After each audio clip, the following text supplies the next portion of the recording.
इधर बीजेपी के मिडनाइट फॉर्मूले से कांग्रेस क्लीन बोल्ड हो गई है। गोवा में देर रात नई सरकार ने शपथ ले ली। करीब 12 घंटे की बैठकों के दौर के बाद नई सरकार के फॉर्मूले पर मुहर लग पाई है। सोमवार शाम शुरू हुई बैठक में खुद अमित शाह भी मौजूद रहे और ये तय हुआ कि गोवा में अब एक मुख्यमंत्री और 2 उप मुख्यमंत्री होंगे। बीजेपी के प्रमोद सावंत ने रात 1:47 पर सीएम पद की शपथ ली। उनके साथ महाराष्ट्र गोमांतक पार्टी के सुदीप धावलीकर और साथ ही गोवा फॉरवर्ड पार्टी के विजय सरदेसाई ने डिप्टी सीएम पद की शपथ ली है। रात 2:15 बजे तक ये शपथ ग्रहण का कार्यक्रम चला। कुल 12 विधायकों ने शपथ ली। प्रमोद सावंत के सामने सबसे बड़ी चुनौती विधानसभा में बहुमत साबित करने की है। कांग्रेस पूरे घटनाक्रम पर राज्यपाल की भूमिका को लेकर अब सवाल उठा रही है। इसीलिए हम बड़ी बहस कर रहे हैं तमाम सवालों के साथ। और बड़े सवाल ये हैं कि गोवा में फिर बीजेपी सरकार, लेकिन क्या मिलेगा बहुमत? ये एक बड़ा सवाल है। पर्रिकर का करिश्मा क्या सावंत दोहरा पाएंगे, जिनके कंधों पर ये बड़ी जिम्मेदारी रखी गई है? और पर्रिकर की प्लेइंग 11 से क्या विश्वास जीत पाएंगे सावंत? इसके अलावा बीजेपी के मिडनाइट फॉर्मूले से क्या कांग्रेस क्लीन बोल्ड हो गई है? क्योंकि आरोप अब राज्यपाल पर लगा रही है और कह रही है कि राज्यपाल ने असंवैधानिक तरीका अपनाया है। तो क्या नहीं बनी कांग्रेस सरकार तो इसीलिए है राज्यपाल पर वार? यही तमाम सवाल हम उठाएंगे आज और बड़ी खबर पर हमारी नजर भी रहेगी। लेकिन गोवा में नई सरकार ने शपथ ली है। बड़ी बातें आपको बता देते हैं। प्रमोद सावंत राज्य के 13वें सीएम के तौर पर उन्होंने शपथ ली है। रात 1:47 पर गवर्नर मृदुला सिन्हा ने पद और गोपनीयता की शपथ दिलाई। गोवा की नई बीजेपी सरकार में 2 उप मुख्यमंत्री भी इस बार बनाए गए हैं। एमजीपी के सुदीप धावलीकर और साथ ही गोवा फॉरवर्ड पार्टी के विजय सरदेसाई उप मुख्यमंत्री बने हैं। सावंत सरकार में 2 डिप्टी सीएम समेत 11 विधायकों ने भी शपथ ली है। तो मिडनाइट ड्रामा पूरा चलता रहा ये सियासी, और उसके बाद आखिरकार एक के बाद एक बैठकों का दौर, और फिर ये तय हुआ कि मुख्यमंत्री के साथ साथ इस बार गोवा के पास 2 मुख्यमंत्री उप मुख्यमंत्री भी होंगे। मैंने शपथ लिया है और पूरा एक गवर्नमेंट 3 साल की जिम्मेदारी जो पूरा करना है, स्टेबिलिटी, सभी अलायंस को साथ लेके चलना है और जितने सारे काम इनकम्प्लीट है उनको कंप्लीट करना। यानी मैं प्रयास रहेगा कि जितना ज्यादा हो सके उतना काम करें, ये मेरा प्रयास रहेगा। प्रमोद सावंत को आप सुन रहे थे, जिन्होंने देर रात शपथ ली है और उन्होंने कहा कि वो कोशिश करेंगे कि पर्रिकर के जो अधूरे काम है उनको पूरा करें। हालांकि उन्होंने ये भी कहा कि कोशिश होगी उनकी, वो कर पाएंगे या नहीं ये बात की बात है। चलिए, हमारे साथ तमाम खास मेहमान भी जुड़े हुए हैं। एक करके मैं आपसे परिचय करा देती हूँ। मेरे साथ राजीव जेटली हैं, स्पोक्स पर्सन है बीजेपी के, जुड़े हुए हैं हमारे साथ। आशुतोष मिश्रा पॉलिटिकल एनालिस्ट मेरे साथ इस चर्चा में शामिल होने के लिए जुड़ रहे हैं। आलोक मेहता सीनियर जर्नलिस्ट मेरे साथ यहाँ स्टूडियो में मौजूद हैं, और साथ ही राकेश त्रिवेदी हमारे संवाददाता, जो कि लगातार इस बड़ी खबर पर पल पल की अपडेट हम तक पहुंचा रहे हैं। आप सभी खास मेहमानों का बहुत स्वागत। लेकिन सबसे पहले राकेश, आपके पास क्या कुछ फिलहाल वहां पर चल रहा है? देर रात सियासी ड्रामा, उसके बाद शपथ ग्रहण होती है आधी रात को। अभी क्या अपडेट है आपके पास वहां से?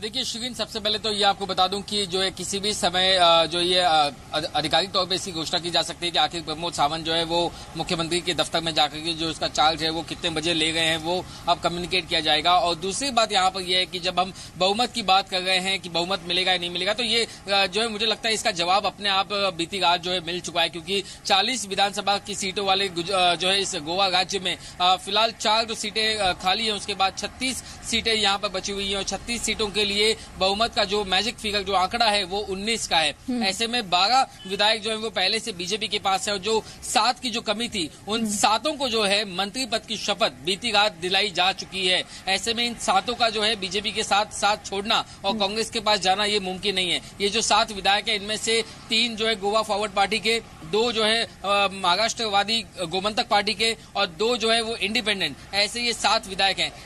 इसीलिए जो है जो जानकार यहाँ पर वो यही कह रहे हैं कि जो चाल जो है फिलहाल बीजेपी की तरफ से जो चली गई है उसने निश्चित तौर पे जो है इस फॉर्मूले ने कांग्रेस को क्लीन बोल्ड कर दिया है। तो फिलहाल जो यहाँ पर अब बीजेपी जो है वो राहत की सांस ले गई है और दूसरी तरफ कांग्रेस जो है यहाँ पर वो तिलमिलाई हुई नजर आ गई है। फिलहाल अब मुख्यमंत्री का चार्ज लेने से पहले जो है उसके बाद में किस तरीके से आगे की यहाँ की गतिविधियां आगे बढ़ेंगी उस पर सभी की नजर टिकी हुई है। बिल्कुल, चलिए हमारे साथ रहिए आप राकेश, आगे भी अपडेट हम आपसे लेंगे। राजीव जी, एक बात बताइए, प्लेइंग 11 को दोहराकर मैदान में तो उतार दिया आपने, लेकिन विश्वास जीतना क्या इतना आसान होगा? विश्वास को जीतना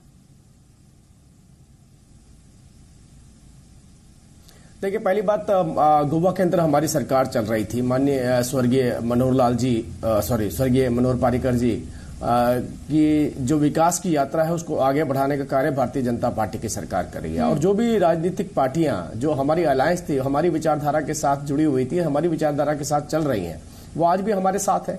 और हम वही जो मनोहर पार्रिकर जी का स्वप्न है उसको पूरा करने के लिए आगे बढ़ रहे हैं। हम आज देखिए, कल कांग्रेस पार्टी ने जिस तरीके की स्टेटमेंट दी, स्वर्गीय पार्रिकर जी के देहांत को भी उन्होंने अवसर के रूप में लेने की चेष्टा करी।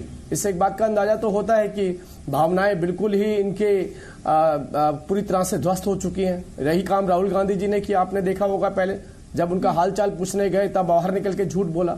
तो इस तरीके की राजनीतिक पार्टी जिसके साथ कोई भी राजनीतिक पार्टी नहीं जुड़ना चाहती है, जिसके अपने विधायक अब उनकी पार्टी के ऊपर आस्था नहीं रखते हैं, तो एक स्वप्न जो पार्रिकर जी का पूरा करना है, सावंत जी उस स्वप्न को पूरा करने के लिए निकले हैं। और ये एक मजबूत सरकार अगले 3 सालों तक वहां चलने वाली है। ये बात चाहे हमारी भारतीय जनता पार्टी हो या हमारे अलायंस पार्टनर, सभी इस बात को कबूल कर चुके हैं। तो जिस राजनीतिक पार्टी के पास न सीट्स हैं, जिन राजनीतिक पार्टी के पास न भावनाएं हैं, जिस राजनीतिक पार्टी के पास अपने ही विधायक नहीं है, तो वो कहां से आप लगता है उनको कि वो ये करेंगे कि आगे निकल के की सरकार फॉर्म करें वहां पर। ठीक है, आशुतोष मिश्रा जी, आखिर क्या आधार था वो जिस पर दावा कांग्रेस कर रही थी, और अब आखिर राज्यपाल पर सवाल उठा देना कि असंवैधानिक तरीका अपनाया है राज्यपाल ने?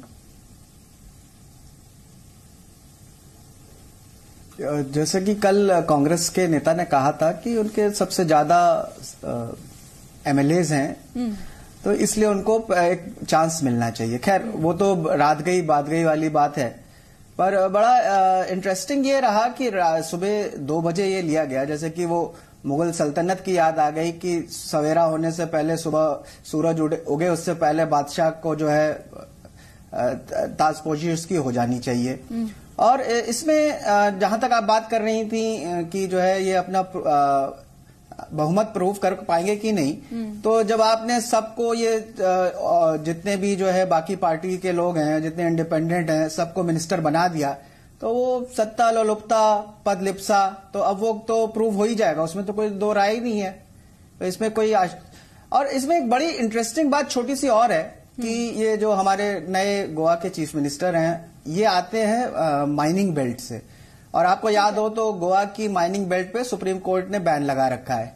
तो ये एक संकेत वहां भी माइनिंग बेल्ट वालों को भी है कि भाई तुम्हारा चौकीदार तुम्हारे इंटरेस्ट के लिए देखभाल करेगा, चिंता ना करो। ऐतराज की बात कर रही थी आशुतोष जी, ठीक है। आलोक मेहता जी, ये ऐतराज कांग्रेस का कितना जायज है, और ये आधी रात की जल्दबाजी जायज थी क्या?